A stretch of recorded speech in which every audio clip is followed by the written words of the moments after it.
This is the Pooja and Gurdeep podcast. From 98.1 CHFI Studios in Toronto, Canada. Hey Toronto, this is Ed Sheeran. This is Kelly Clarkson. Hi, this is Bryan Adams. This is Adele. This is Madonna. It's Michael Bublé, and you're listening to the Pooja and Gurdeep Show. It's fun. They're amazing. I don't know about you, but I would love to be that person who can just pack everything for a trip into my carry-on and just be able to just jet set and then get off the plane and go straight to where I need to go without having to wait at the baggage claim. I am carry-on guy. It is the most freeing thing. Let me tell you, it is great. You got to pack very. You got to pack smartly, and you got to make some tough decisions. But man, when you blow by the luggage carousel and you just go right to the exit, you're very thankful that you did it. Yeah, pro move. And I think for whatever reason, it's easier for men than it is for women. We have a little bit more toiletries. There's a little bit more to worry about. However, well, you have a lot. I know. I have a lot of toiletries. I know you do. You're the exception. There is this hack. It's a packing hack, and it's called Pack and hack. That's not what it's called. It's called the 5, 4, 3, 2, 1 packing method. What? Yes. Who created this? Craig Smart? It's the 5, 4, 3, 2, 1 packing method. And so this is how it works for women. You will pack. This is only for women? Yes. Hold on. Before you can substitute some things for men, but this is meant for women. Okay. Because it's harder for us. Can I before you tell me what it actually is, can I tell you what some guesses that I have? Sure. It's not like everybody else is waiting for me to reveal it. Go for it. This is for a 2, because I take carry-on, but usually for like a 4-day trip, maximum a week. And one thing I'll do if I go for a week is I'll pack for 3 days, and I'll make sure my Airbnb or hotel has laundry. I'll pack for 3 days, wear everything for 3 days, wash it, and then wear it again because it's vacation. Who cares? That's not it? That's not it. Okay. No, this is going to give you enough clothes to last you 2 months if you wanted to. This next one I haven't done it, but a buddy told me about the 4-day underwear. What? Yeah, so you get 4 days out of one underwear. So you wear it forwards, then you wear it the second day you wear it backwards, and then the third day you wear it inside out forwards, and the fourth day you wear it inside out backwards. This is why you don't bring packing hacks to people, and I bring them. Is it hypercolor shirts? So you can just go on your shirt so it looks like a different shirt the next day? No. Remind me never to travel with you. It's the 5, 4, 3, 2, 1 packing method. If you're a woman, this is what you're going to pack. You're going to pack 5 tops, 4 bottoms, 3 pairs of shoes. And a partridge in a pear tree. 2 dresses and a set of accessories. And if you do the math, and I know you're the math guy, that allows for 60 different combinations if you mix and match all of the pants and the tops and the dresses and all the things. This is like the luggage equivalent of the clown car. Hold on. How much stuff is coming out of your... I know. And so obviously you want to pack things that are like basics so that you can mix and match. And the accessories is where you can have a little fun. So maybe you want to pack a bathing suit as part of the accessories, right? Also, in this scenario, who's going away for 2 months? Nobody. Who gets 2 months vacation? Nobody, but you have the option. I'm poking holes in this pack and hack. And underwear, apparently. That too. What about the undies? You didn't even mention them. From CHFI Studios, It's the Pooja and Gurdeep podcast. Okay, so I'm going to do a little mind trick on you right now, but this will work on all of you at home, in the car. This will work on anyone. So everybody do it, not just me. I'll try and do this generically enough that it works for everybody. Okay. So imagine you're walking down the street, okay? You're going to visualize for this one. Okay. You're walking down the street. You want to go shopping, okay? So you're like, how much cash do I have? You look in your pocket or your purse. I'm broke. That's not going to work. You gotta, You have blank amount of money. I need you to think of a number. Whatever number it is, this is how much money you've got on your person right now, okay? So write that down, think of it, whatever. You're looking to go shopping, but it's not payday yet, and you're like, I need a little more cash. So you ask your friend, significant other, Pooch, in your case, Paul, to borrow a little cash. Paul, your partner, says, how much do you have on you? You tell them what you have on you. They give you the same amount. So you now have double what you started with. Okay. You're walking down Yonge Street, you're headed towards Eaton Center, and you see on the floor, shimmering in the sunshine, you're like, that looks like a hunch. It's a legitimate $100 bill. You determine. All right. You add this to your pile. You've now got this with you, okay? Okay. But because you're a good person, as you're walking towards Eaton Center, you pass a charity, and you're like, you know what? I've got all this cash on me now. I don't need all this. So you donate half of what you've got, okay? And then as you're just about to get to Eaton Center, Paul runs into you there. Your partner runs into you and goes, Pooch, I got into some trouble at the tracks. That money I gave you, I need it back. So what Paul gave you at the beginning, Paul needs that back. Okay? Okay, what did he give me at the beginning? He matched what I had to begin with. Yes. Okay, got it. Okay? And as you open the doors of Eaton Center and you work your way in, you're like, wow, easy come, easy go. Money, had so much, and now how much do I have left anyways? You dig into your purse, your pocket, and you pull out a $50 bill. Did everybody get 50? Yep. How? This exhibit is closed. The Pooja and Gurdeep podcast. From 98.1 CHFI. Okay, do you remember there was a time, this was actually in the 70s, where job sharing was a thing, and that's basically when two people share one job. You don't remember because you weren't born yet. Yeah, no. I was working the assembly plant in the 70s. Yes. Yeah, it was a wild time. Oh, Carl. We would chain smoke on our breaks. It was a good time to be alive, wasn't it? We only had to do half a job. It was wild. Well, I think originally it came in the 70s because they were trying to help women with mat leave and returning from mat leave. So you would share a job with someone essentially, and that way you didn't have to perform all the duties. You can get back to being home. So would you work 20 hours a week or 40? I guess it would depend if you're only doing like 3 days a week or 2 days a week, or maybe you're doing a half day. Isn't this just called part-time work? Well, I mean, yes and no, because part-time work, I guess, would be still the same job that you'd be, a certain number of hours, where maybe here you're sharing a job. I don't know. Clearly, I don't know anything about sharing. You're like, job share. Hey, man, you're from the 70s. You should know this stuff. I am from the 70s, actually. Born and raised. So I guess this makes me think, like, in today's day and age, it's making a comeback. Job sharing is making a comeback. Yes. And I'm wondering why. Look, one person's working from the living room, one person's working from the den, one person's working from the can. Yes. I mean, I think that's sharing a home. That is actually what it's about. It's because employees now, want a little bit more freedom. They want to work smarter, not harder. There's the whole thing. They have more demands. Right. So they want to bring job sharing back. Okay. Yeah. I mean, look, the whole constructs of work have been flipped on their head, right? Through COVID. I mean, what we thought about work and how you work and where you work and when you work, that has all been reprioritized and changed. And I think we haven't really landed on what it's going to look like, right? A lot of workplaces are doing this kind of hybrid model. I would argue with job sharing, you and I are both only about half a human each in terms of our capabilities. So I would argue that technically you and I are just sort of doing the job of one fully capable human. I think we're job sharing this. Oh, okay. Are we actually sharing? Because you remember when you were in school and then you had like a shared project, like it was a group project? Those were the worst. And one person did all the work and the other person just got the grade? I hated that. I was always the guy who ended up doing the work. I'm like, no, why do I always get put with the slackers? Is that what's happening here? Well, I think you and I are sort of on an equal footing. Oh, I was going to say you do more work than I do. I don't know. I think it's, what's our jingle? It's Pooja and Gurdeep in the morning. What would that change We'd to? have to change it to sometimes Pooja, sometimes Gurdeep. Or Pooja or Gurdeep in the morning. You get one of us. I take it back. I'm the one getting an A. You're definitely the slacker. From CHFI Studios, It's the Pooja and Gurdeep podcast. PSA to your husband first before you get into this. You're about to throw Polly under the bus. Sorry, Polly. What happened? I asked my husband to go fetch my earrings for me. Fetch? What is he? A dog? I'm just being dramatic. Go fetch my... All right. And I was like, my chain earrings. He's like, what? And he looked at me like I was speaking a completely different language. I'm like, my chain earrings, I was just wearing them. They're on the counter. Can you go get them? Like a chain link fence? They look like a little bit of like a chain. Anyway, the point is he clearly didn't even know what I was talking about or the fact that I was even wearing earrings. And he's like, I don't pay attention to your earrings. I'm like, you don't? I was shocked. Really? Like, Earrings? What? I mean, they're bright and shiny coming out of my face. I don't know if you wear earrings. I don't even know if you're wearing earrings right now. You have headphones on right now, and even when you don't, you have long, dark hair that generally covers your ears. So I think Paul gets a free pass on this one. Listen up, fellas. If you're out on a date with your girlfriend, wife, whatever, and halfway through the date, like 2 hours in, she covered her ears at the dinner table and said, what kind of earrings am I wearing? I'm guessing like 5% of dudes would be able to tell you with any reasonable...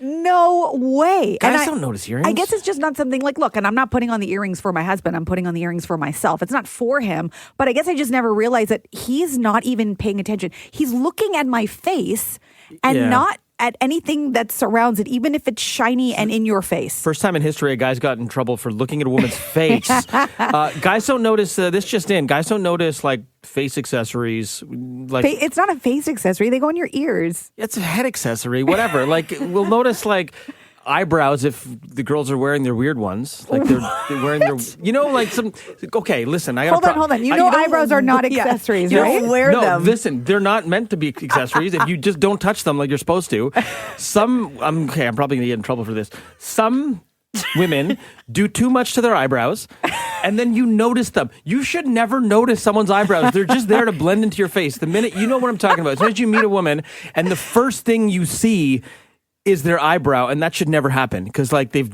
shaped them too much. They look surprised. They look angry. So you can put on earrings, but you can't put on eyebrows. Don't put on eyebrows. Thank you. Steph gets it.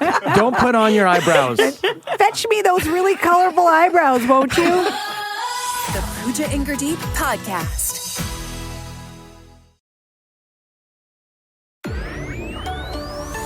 This is the Pooja and Gurdeep podcast. Have you heard of speech fasting?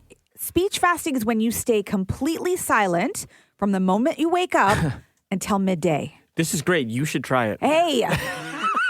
Hey. You blew it. Well, how do you know I haven't already tried it? Because you're talking to me right now in real time.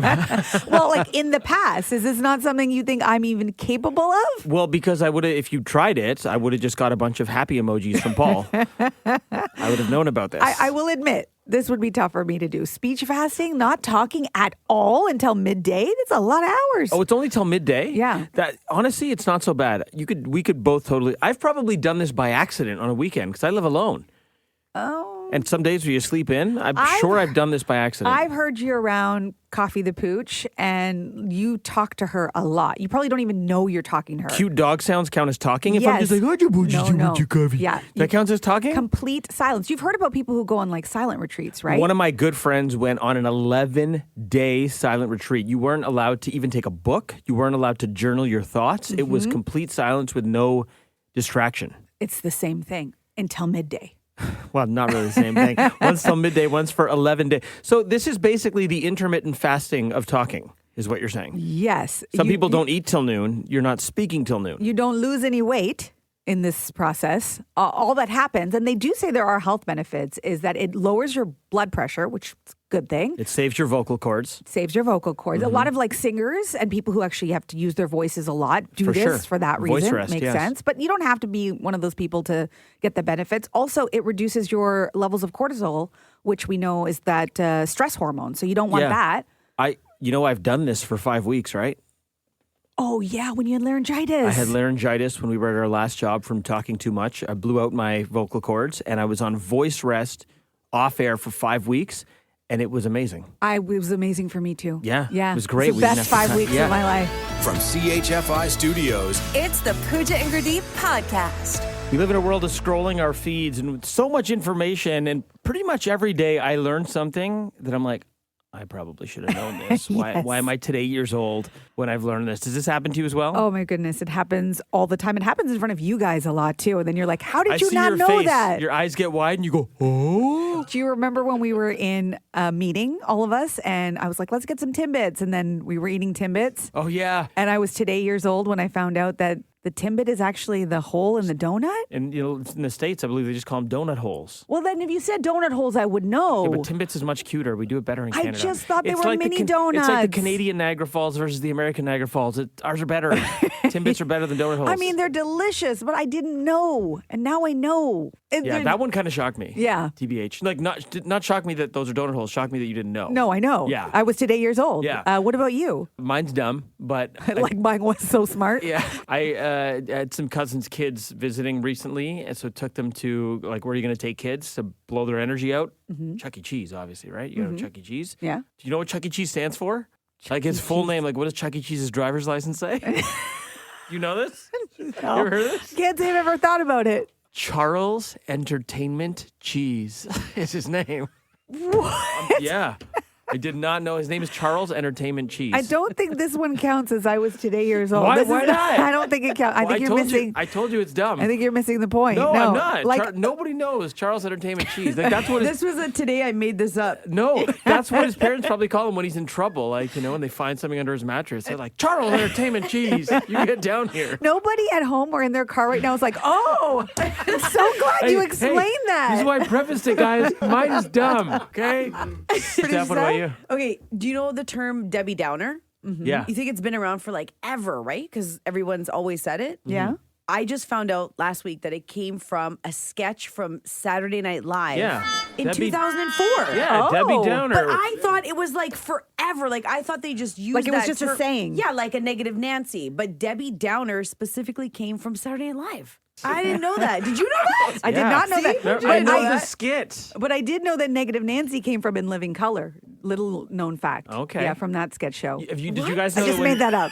I just made I that didn't up. watch In Living Color. Did you guys know that when someone says, if you're not there, you're square, you're square because you're not around? Oh! Totally got it myself. Yes. I'm telling you guys, look him up. Charles Entertainment Cheese. When was- Everyone at home is Googling Charles When Entertainment was Cheese. the last time you even talked about Chuck E. Cheese? Hello, have you had their pizza? It's delicious. The Pooja and Gurdeep podcast. From 98.1 CHFI. Do you ever wonder why some people get more mosquito bites than others? Because 'tis the season, it's summer, the mosquitoes are out. And if you are that person, are you wondering, like, am I doing something to attract them? Like, why do they love me so much? People always say, like, oh, you got sweet blood. I don't know if that's meant to be consolation because I get destroyed. I'm always like, great. I look like Will Smith in Hitch, but I have sweet blood. Yeah, maybe that's just one of those, like, oh, it rains on your wedding, it's good luck. Like, maybe it is one of those things. Those consolation things. Here's the thing, bugs love me. Mosquitoes don't for some reason. I'm not sure why. And I was told it's because my blood is sour. Wait, so are mosquitoes and bugs attracted to different qualities in your blood? I guess so. There's a new study that's out that says when it comes to mosquitoes in particular, it has to do with several factors, but one of those factors is your blood type. Your blood type, okay. So do you know your blood type? Okay, so I had to ask my mom. So did I. and she's like, let me get back to you. Because I was disappointed. I'm like, you don't just know this? Like, you don't have this like tattooed? Yeah, I'm O neg. O negative. O negative. I wouldn't have never have guessed that about you with you and your sweet blood. Yeah, I'm an O neg. I don't know. Okay. Is that not the sweet I don't know. kind? It just sounds negative because Right. I'm O positive. Oh, positive. But see, with medical stuff, positive's not good. Really? Did you want to be well, negative? yeah, that's true. Your test came back positive. That's true. Yay! No, that's not good. That's true. That's true. Okay, Steph? A positive. A positive. pos. Okay, so there are 8 blood types. The most common is O positive. 35% of people are O positive. Okay, now this is why it would make sense then. So according to this study, mosquitoes are attracted to people with blood type O twice as frequently as those with type A. And regardless of whether you're O pos or O neg? Yeah, just in the O category. Okay, then this explains it. Because Yeah. you and I both get attacked. I get eaten alive. I never did as a kid, but as an adult, I do now. So I don't know if that has anything to do with it. And they also say body temperature is a big part of this as well. So if you're one of those people who like runs hot all the time, the likelihood of them coming That's my to problem. you. I'm too hot. Yeah, you're too hot. Too hot. From CHFI Studios, It's the Pooja and Gurdeep podcast. So many of us over the weekend, maybe, streaming your favorite movie, some of your favorite shows. And when you hear this sound, we all know it. It's the Netflix opening, right? And I thought to myself, it's one of those things you hear that sound and you immediately associate it with Netflix. Everybody knows. And so then I thought, well, are there other sounds? Are there other sounds that maybe remind us of things and we're not even aware until you actually hear the sounds? That's the mark of good audio branding. So I thought, why not put you to the test when it comes to these audio signature sounds and see how you do? So it's the 500 episodes. You're testing me extra? Yeah, just more. Great. Just more testing. Okay, to sure. see how you'll do. Let's do it. Maybe you won't be as good at this, and it's all the way back to the 90s. Okay, that's my decade. It is? Let's do it. All right. Here we go. First one. This company sound signature played in theaters before a film. THX? Wow. Ding yourself. Digging myself. Ding yourself. We had a small staff here. Wow. Okay. You knew that one. THX. Like, yeah. I know the sound, but I don't know that I would have said THX. You're Look at surprised you. that I know something and you don't? Of course. Okay. Here we go. This is not going well for me. Here we go. The sound was heard before what game when you booted up your Game Boy? Mario Brothers? Oh, no. It's Tetris. Oh, Tetris. Sounds like a coin when Mario gets a coin. Yeah. Okay. All right. This company's sound signature spawned a rom-com. What was the company name? Welcome. AOL. Yes. And it's not because you know AOL. It's because you know your rom-coms. You've got mail. Yes. At the end of the show, you would hear this company's sound signature. Here it is. Simpsons? Yes! Oh, wow. I am shocked at how good you are at this game. Okay. While not a brand signature, this sound features your favorite actor from what movie? Al It's Leonardo DiCaprio, Titanic. I'm the king of the world. When he's hanging out with Fabrizio on the top of Fabrizio, like a Leo. Why do you have to make it the movie? Oh my gosh, that's too much. That's too much. You know too much. Leo, why do you have to draw the girl? When do you do this? When do you actually repeat this out loud in your life? Now. I knew I would have to recall this for this moment. For this moment. All right, here's the last one. This company sound signature is a true classic. It's been updated a few times over the years.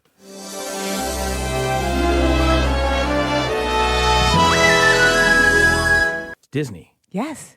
Oh my gosh. Wow. 5 out of 6? 5 out of 6. That's not bad. I missed one. It's going to keep me up tonight. Thanks for listening to the Pooja and Gurdeep podcast. Listen to Pooja and Gurdeep live weekday mornings from 5 to 9. Only on 98.1 CHFI. Toronto's perfect music mix.